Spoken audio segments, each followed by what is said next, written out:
S.R.Keshava. Dr. S.R.Keshava is a prominent economist and academician serving as a professor. And if you have any doubts or any clarification or any thoughts that you want to share, so you can get the information and you can get update. All the best, students.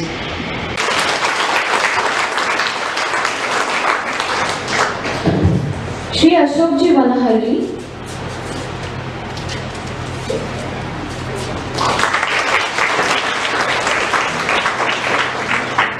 The next panel member is Shri Ashokji Vanahalli. Sir is a professional with a wealth of Coming course of time. That is what the intention of doing this. And to highlight this program, so we've been doing this program since 2019, and we have not done this program any politicized to favor any political party. We've been doing this program to make sure that students get the maximum utilization of the annual discussion. So I also request the panel members to equally contribute to another student in terms of value and teaching session today's program. So now, with the interim union budget, I request all the panel members take a 1 minute of time just to express what you feel about the interim budget. So, can start.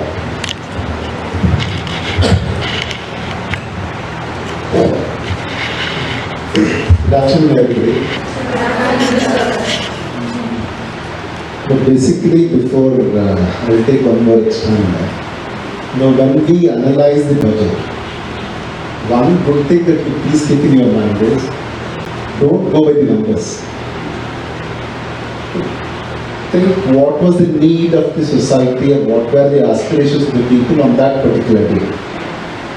And what is the vision in front of the people or in front of the government at that point of time. Then see whether those things are there in the budget. Otherwise, everybody expects something from the budget. As a student, I need something free. As a government servant, I feel my income taxes relaxation should be high. This, as an entrepreneur, probably my friends will feel more relaxation for them or more credit facilities for them. It is quite obvious. But beyond that, what? If at all, if it caters to the needs of the country, it means that catering to the needs of the people. This is what I personally feel. So going by that, because election was in front of the government, so even when the election was there, the government is not thinking something on winning the elections, but thinking on the government. So then I think positive about this budget. Thank you all the members. Firstly, I just want to start to ask Dr. Keshava sir. I think the government has a broader vision for development of 2047. So that means to say that Sabka Saath, Sabka Vikas, Sabka Vishwas, Sabka Prayas. Is it realistic? Because we waited for 75 years. We are saying another 25 years. Is there anything that the government is trying to visualize seriously? Or the serious measures of development in India to be taken place? Or if the government really wants to do it, what are the development measures the government has to take into? Generally, whenever we plan at the most, in case if you see from the past 75 years, we were planning for 5 years at the most. And for our student friends, we plan for 1 month. When the exams are fast approaching, probably all of us will prepare one timetable. Then, at the last but 1 day of the exam, we will feel, if I had 1 more day, then I would have been got first time. Even during the time of writing the exam, also many feel, that I should have read. But in the real life, we will never get that 1 hour or 1 day. So, going by this, if somebody is visualizing another 25 years, what India may be in another 25 years, and what we should do for that 25 years. So that is something commendable. So whether they can achieve it, again they have left it to all of us.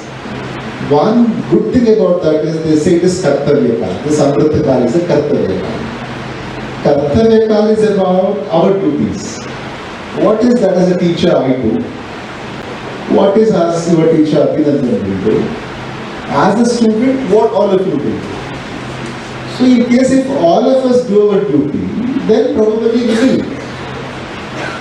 Right. As an entrepreneur, if Prakash performs well, as a chartered accountant, Lakshmi can do well, then probably attaining our goal of becoming a developed economy is possible. And moreover, that roadmap is also drawn. Many studies have already happened now. So I report one or two. Detroit, they have says it grows in case if India grows in between 8 and 9%, then India will be developed economy by 2047. And Rangarajan comes out with his own calculation and says it should be minimum of 8%, 7 to 8% for another 23 years. So the roadmap is ready, but we should perform.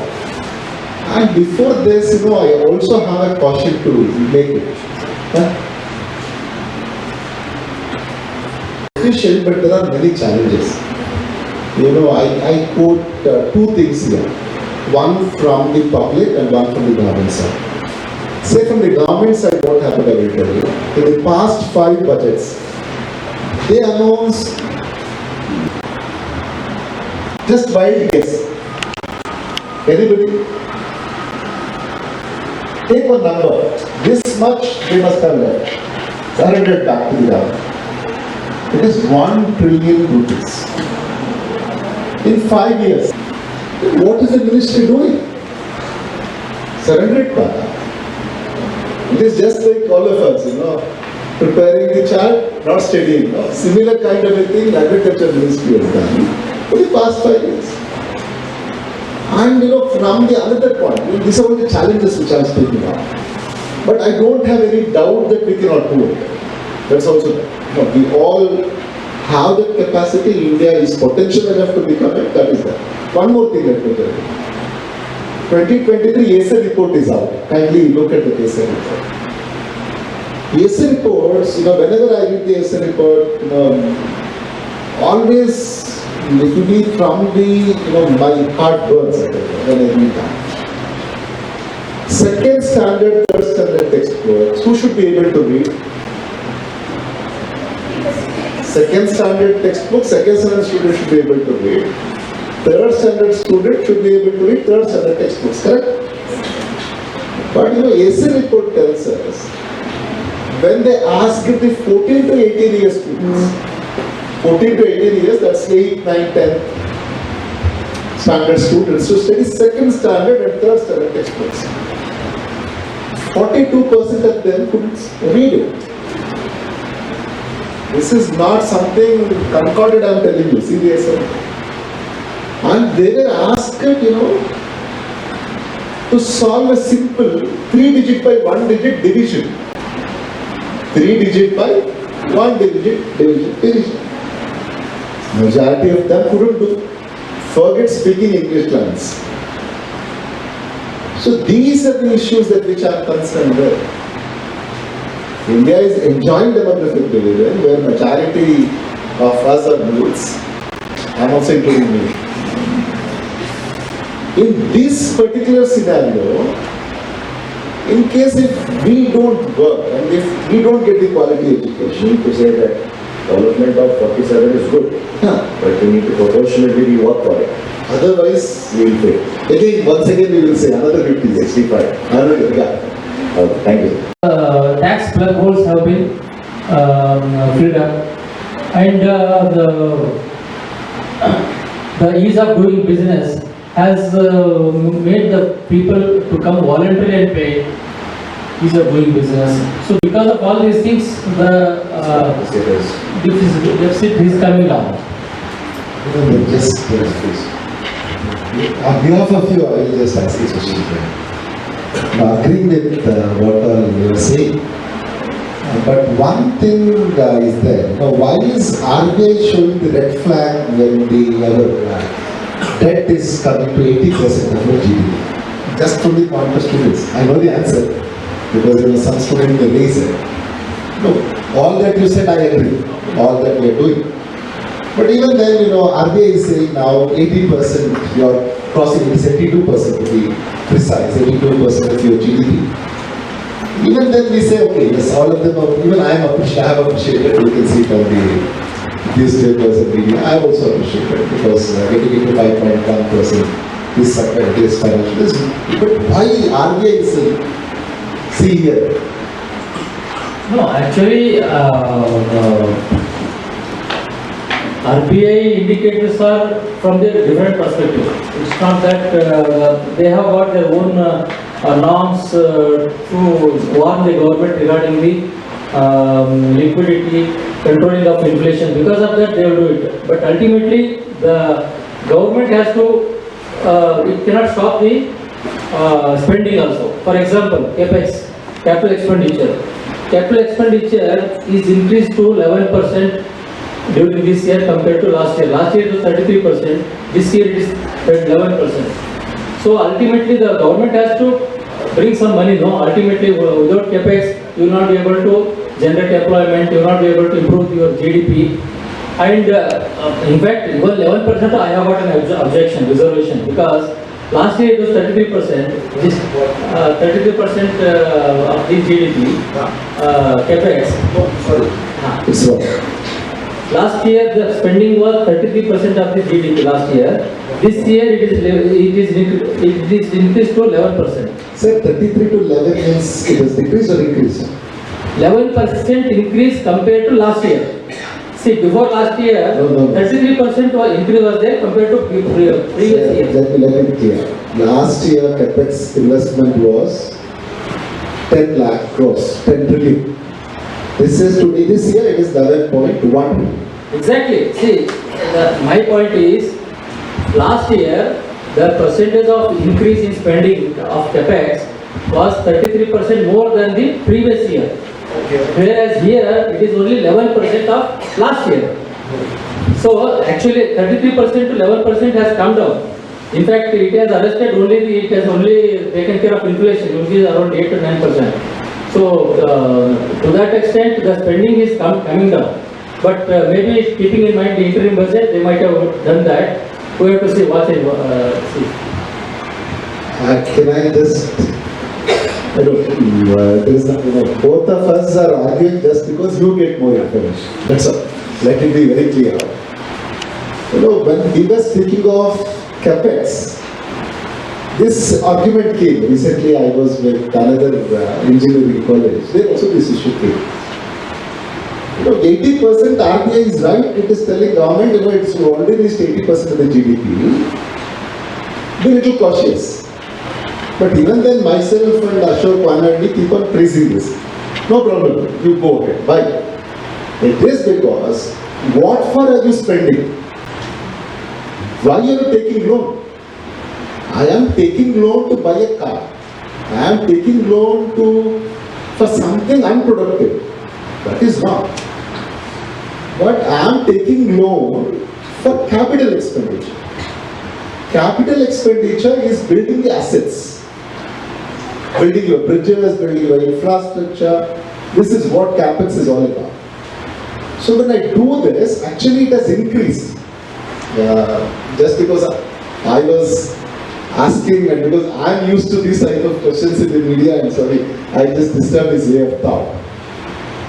Actually it has increased. When you compare it to the last time, capex investment has increased. It has increased, but still we are praising because it leads to modern development of infrastructure. Gati Shakti. That's a point. Gati Shakti, we call it. So I was just comparing it, then I will also again ask question for myself, because this was one question that which one of the students was very strongly asking me, and moreover even on the media, one political party person also asking me. When the state government also goes for loan, you people say it is wrong. When the central government said, you people are saying it's okay. Is that not double standards? Yes, I said yes, it is double standards in case if we don't substantiate. What for I am taking loan? I have taken loan for capex if the government is saying that. Then how much of money are you spending on capex? So 79% of the loans taken from the central government is used for this infrastructure building which I was speaking of.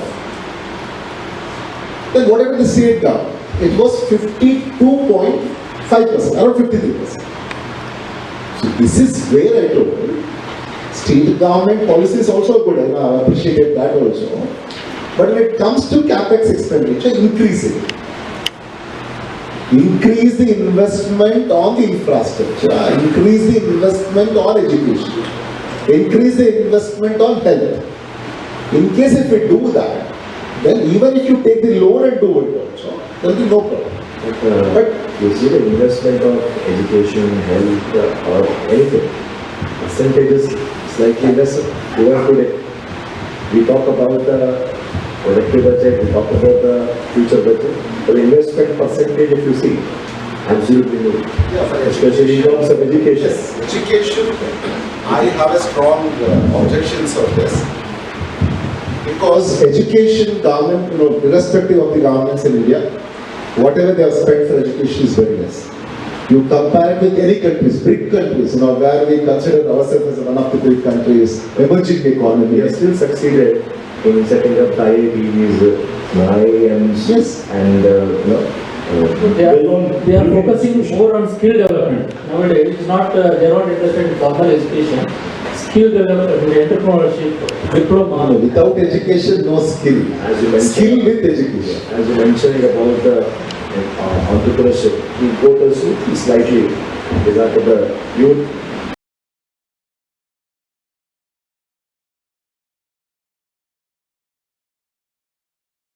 In the short run, that boom will be always there. In the short run, it definitely happens, when everybody is going, people also will go in groups. But this is not the way you should empower women. What I strongly believe is, you say I'll be giving it to the working woman, fine. Or for 1 year I'm giving to everybody, stop it. Any freebie should be for a short term, not for the long run. Long run it is burdensome on the government. And one more thing, we are very quickly to speak about this specific scheme. In case if we have empowered them by giving them jobs, by giving them training and then earning more income, then women would not have travelled only in Karnataka. They would have travelled across India. That should be the spirit of the government. 1 year fine. Because many men did not leave their husband or folk to go outside. Yes, now they have done it. 1 year is almost near it. Now at least they should say, yes, now we will train you. Mlacw is there in Karnataka also, one scheme similar to that one scheme has come in Karnataka budget also. They are planning, training 1 lakh women SNGs in a similar fashion. So all that is good, and even for the women entrepreneurs who wish to go, women who want to go in dairy, buffalo and cow if they purchase, and if they pay the EMI properly and if they complete their loan transactions, so 6% of interest will be given back to them. Whatever the interest they have paid, that will be reverted back to them. So these type of schemes are there in the state budget also. Good. Honestly, hats off to them. But these schemes, unless and until it is proved, it reaches only to the targeted beneficiary. If you say it as poor, only poor should. And for the poor, you should say, okay, we will give you 2 years. In 2 years, we will give you training. That, for the Yuvanidhi, I kept on arguing in the same lines. Yuvanidhi you give. But for the Yuvanidhi, in that 2 years, let them be trained. The students are here. Yeah. The same students who are the beneficiaries. No, what first thing I tell you is, without taking Yuvanidhi, get jobs. In case if you take Yuvanidhi, within that 2 years, get more skill, get jobs. The point here is, That's the thing. even if they get the amount, they should use for a productive purpose. And in this budget they have bought it. In this budget they have bought it. We were arguing for that, and in this budget they said they are linked it to skill enhancement. So we'll come to the Amrit Kaal what we are planning. So, my question is 2%. The 2% can be shifted to another word. Yeah, that is what I am saying. The stream. What the streams? Propose the streams. So you can also, I can just add on to what friend Lakshmikant is telling. They can bring in rich tax. So why I'm speaking on this is during the time of COVID-19, what Mukesh Ambani earned during the time of lockdown. Oxfam report speaks of this. For a daily wager to earn that, it requires 10,000 years. So that much he earned just during the lockdown. I'm not saying whether he earned was wrong. He could make it, he made it. But what? At the same time, 85% of the Indians lost income. So In case those who gained at that point of time, 95% have 85% entrepreneurs too. total 85% Indians lost. So everybody, you, me, we're safe because we are organizing that. So, but other than that, everybody lost. So what should be done is probably, as you were rightly pointing it out, reduce the tax for these people who are honestly paying. Even before the budget presentation, generally 23 also. Youth acknowledgement for given by the liberal. so that's what I was telling. Before that, I was on the media and they asked me in the channel, what is that you expect for the middle class? I said, all this 1, 2, 3, we may expect, but finally, if you don't get it, she may say thank you, honest taxpayer.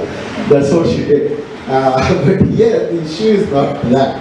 The issue is, in case we can reduce 1 or 2%, which you said, and widen the tax base, and to that 2%, you can ask them, above 50 crores or above minimum number of whatever the amount which the government feels it to, you please pay assess on surcharge of these funds. That much will be manageable. I think to you, sir.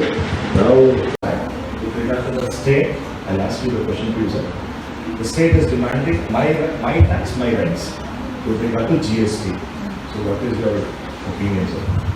That is what, sir. When I am paying, I am right to have asked, what are the spendings and where is my share. How to bridge this gap, sir? Now, what I'm trying to say is that the state has some set of reservation with regard to the revenue to be collected, and the center is saying the turnover between the BJP rules, the ruling party will go by the state and opposition party will by the state.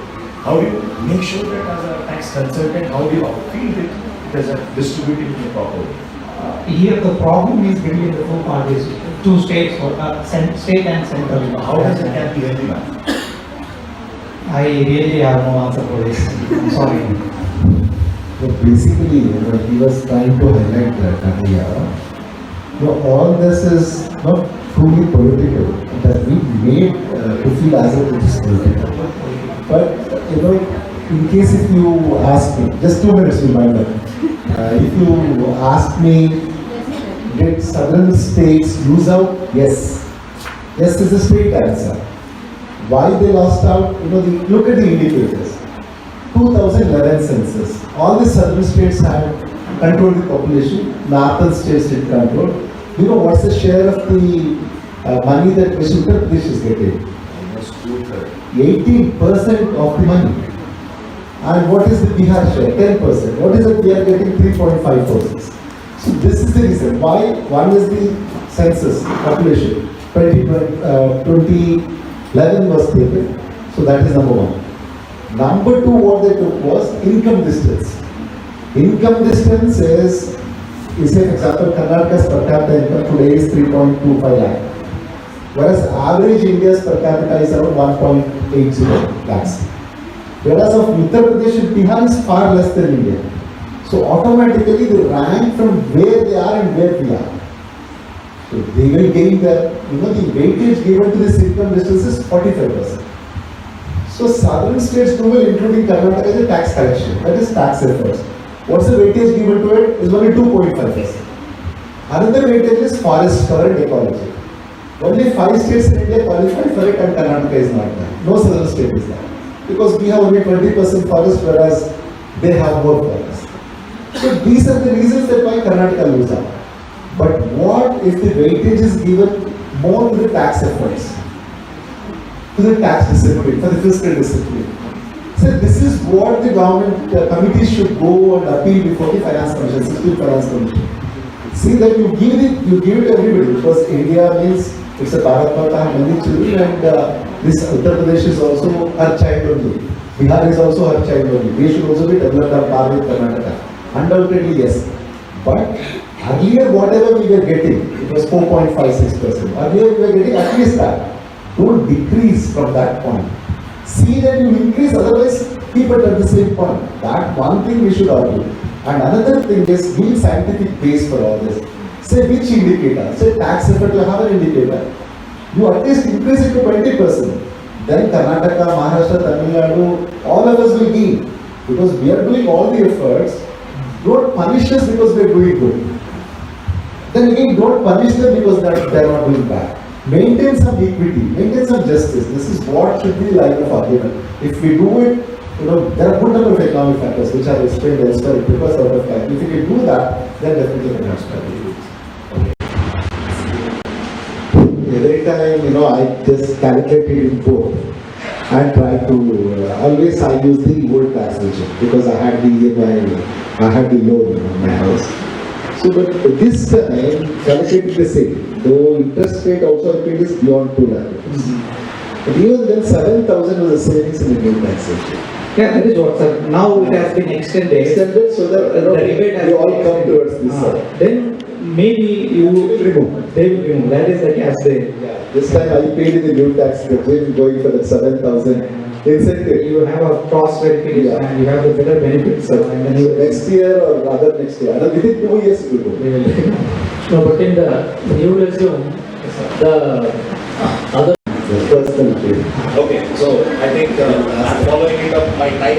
So I will ask questions from the relevant perspective in the budget. Now we are open to the questionnaire from the student perspective. We will have a one-on discussion with the student so that it will be more interesting because students are always have different perspectives to ask. The panelists can appreciate the questions.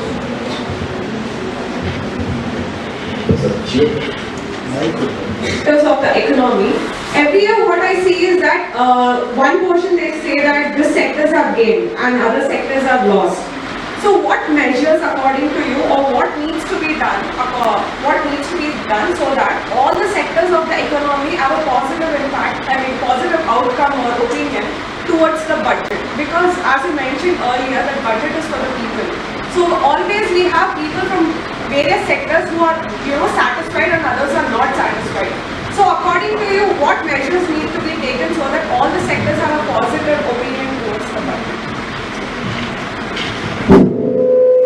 Basically, it's about inclusivity. Include what's your good name? Vaishnavi. It should be about inclusivity. Include as many sectors as possible. But one thing, resources are scarce. The government wish to give to every sector, wish to give to everyone. But you should prioritize. This year, who should be? Next year, who should be? That is the reason sometimes they feel long-run development or a capital expenditure is more crucial than these kinds of popular schemes. So these kinds of allocation every government should do. In case if it tries to please all, then it's not a good budget. But if it's include everybody, then it's a good budget. But how you include, that's a strategy that which the government makes. Sometimes you bring in a good road in front of your house. That benefits not just you, all those who commute on that road. So think of those perspectives for the long run, for the people, for the country. Whichever is beneficial, that is good. Any other questions from the audience? Good evening, sir. I'm Supriya. What are the efforts that the government has made to reduce the fiscal deficit? See, fiscal deficit is, see, the thing is, we had COVID, we had El Nino effect, we had Ukraine war. In spite of all these odds, we are able to bring it down to 5 or 9% is a very good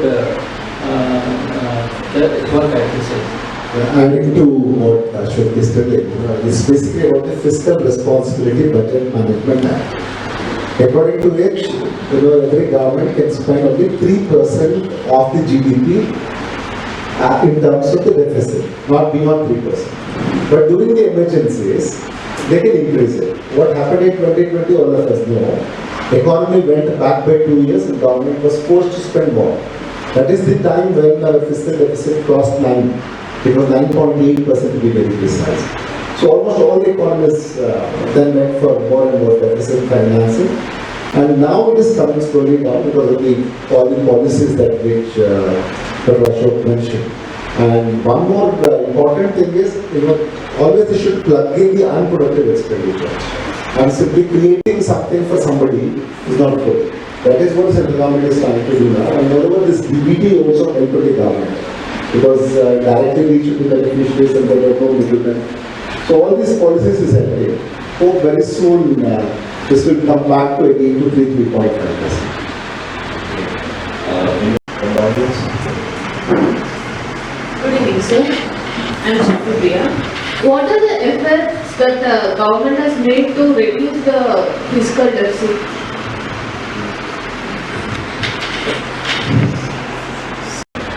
Any other questions? Good evening, sir. My name is Swati. The present budget, which that is the assessment year for 2024, the budget which is framed doesn't have the impact that we have the inequality in our income levels, and does it impact where would it promote the economic growth in the economy?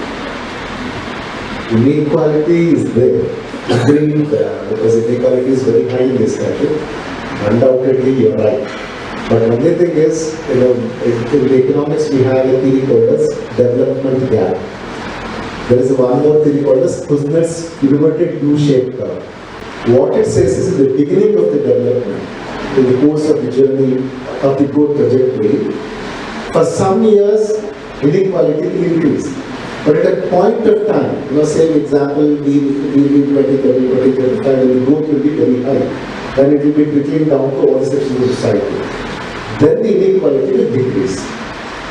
So now we are growing, and probably because of that, inequality is also increasing. I am not saying it is right. So government also should take measures to reduce it. We should not wait up to 2030 or 2032 to reduce it. So it should also reduce it. But we should also know the theory behind it, why it is increasing now. So once the government begins much more inclusive development policies, probably inequality will come down. Actually, there was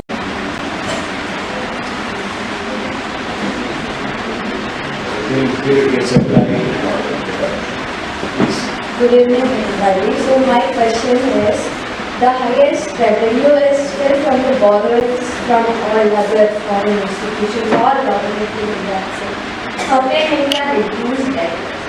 Like, the highest revenue is from borrowings and direct taxes, right? So how can you reduce it and make it to college students, as you all discussed before? You need to say how the borrowing can be reduced, and so say investment can be increased by sending or exporting the goods. Isn't that right? Sir, I have a genuine question for this also. With regard to export import, I think after the government has come with making India, before also there was a concept of freedom in export. That is what the concept was. Now she is talking about the export import. So she was talking about export to be less, export to be more, import to be less. How to do this? Good name. Hiranmai. Hiranmai. Medicine. Probably you have heard for local for vocal. You have heard this, how to promote the domestic industries. Vocal for local. Have you heard this, right? Vocal for local. Have you heard that? Have you heard? Yeah. This is about promoting the local industries, right? Promoting the local industries, Swadeshi industries. And on the other hand, they are also promoting FDI. It's not just only about the Atmanirbhar Bharat. Atmanirbhar Bharat is about developing our own goods in the context of Bharat. But on the other hand, we are also encouraging the FDI. So that also promotes your Make in India. So Make in India not just within the domestic companies, but Make in India with the help of the foreign direct investment also.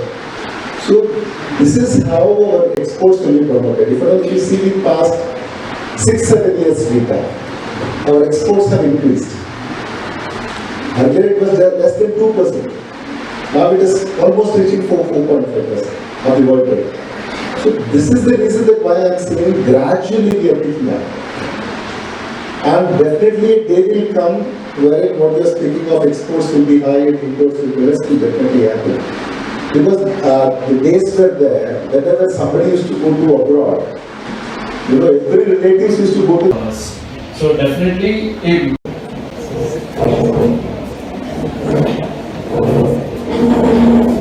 I now request Principal Dr. Mlacw to present the speakers with the momentum.